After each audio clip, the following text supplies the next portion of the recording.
Well, I was going through the new book I'm writing on old men stories. And my wife looks at me and says, "Why do you create a chapter on inappropriate behavior?" And I looked at her and I says, "Me?" And she says, "Yeah, you." I says, "I don't want to do anything wrong." So she pointed a few of mine. I says, "Well, maybe a few, but not much. I'm pretty good, you know." Then I started thinking about it, and I says, I sort of blow it sometimes. Well, I started telling her about a story. I went in the military, and my background for going in the military is I had a Bachelor of Science in philosophy, and I worked on the truck docks until I went in. That's my background. 3 months later, I was an officer. I was still a philosophy student and a truck driver that was sort of independent on the docks. Well, I eventually became an ensign, and then I went out after flight training and I joined the squadron, and the squadron is out in the Mediterranean. And I met a whole bunch of wonderful men. But what I found out was aviators, as well as all other people in the military, have this pecking order. And they call it rank. And they say R-H-I-P.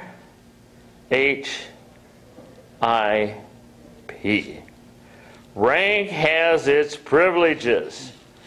So, because we were aviators, we were a little more rowdy than most.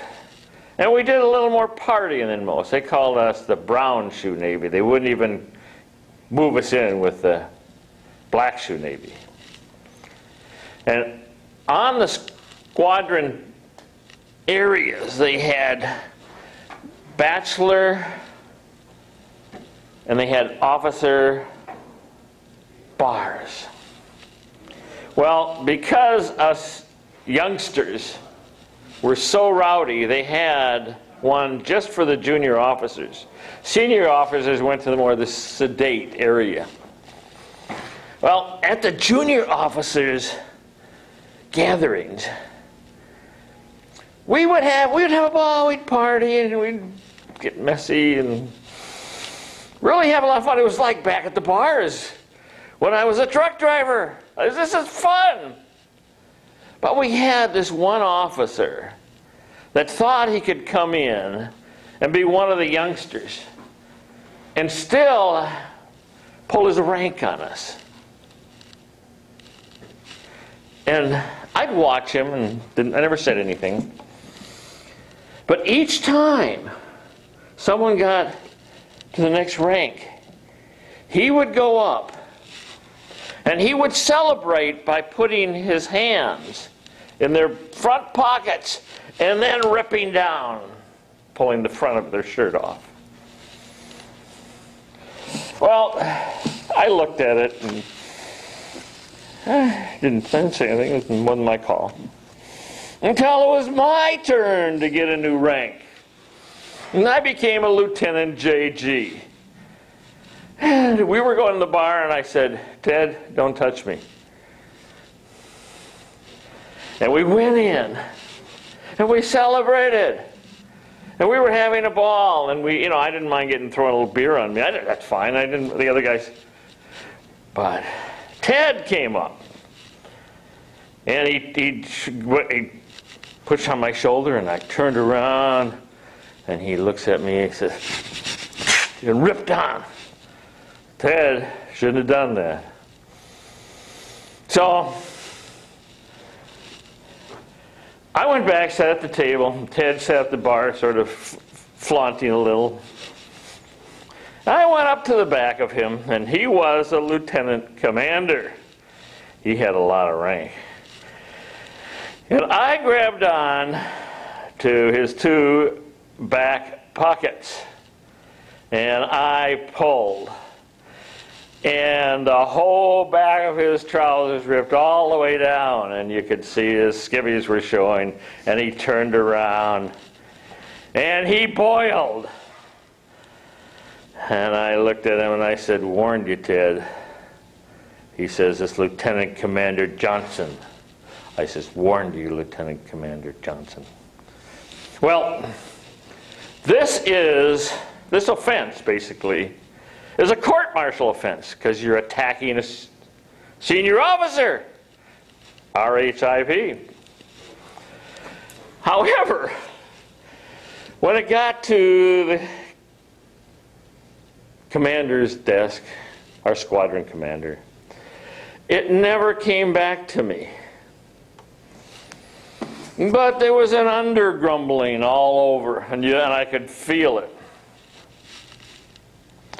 And I says, "I'm not long for the military. This doesn't work for me too much." I says, "I prefer being a truck driver. Those people were honest. Okay, you knew where you were and you knew what you were going to do." All of a sudden, about 2 months later, I got orders to go to another squadron. Well, I looked at the orders, and it was to go across the hangar to another squadron. And we'd already, by the way, we'd already been on a cruise. We'd been out on the Med, and we came back. We were sitting there. And I looked, and I says, "Well, this isn't going to be my game in the world." So I looked up the rules. I says, "Man, I got 2 weeks to transfer squadrons." So I took off, showed up again 2 weeks at the other side of the hangar. Inappropriate behavior. The commanding officer took me into his office, and he sat me down, and he says, "Where were you?" I says, "According to regulations, I just followed them. I had 2 weeks off to move squadrons." Shook a little. He says, "Get out of here and go back to that other squadron." He says, "And don't take 2 weeks." I looked and I said, "Boy, the military is going to be a long time for Roland." And it was a long time.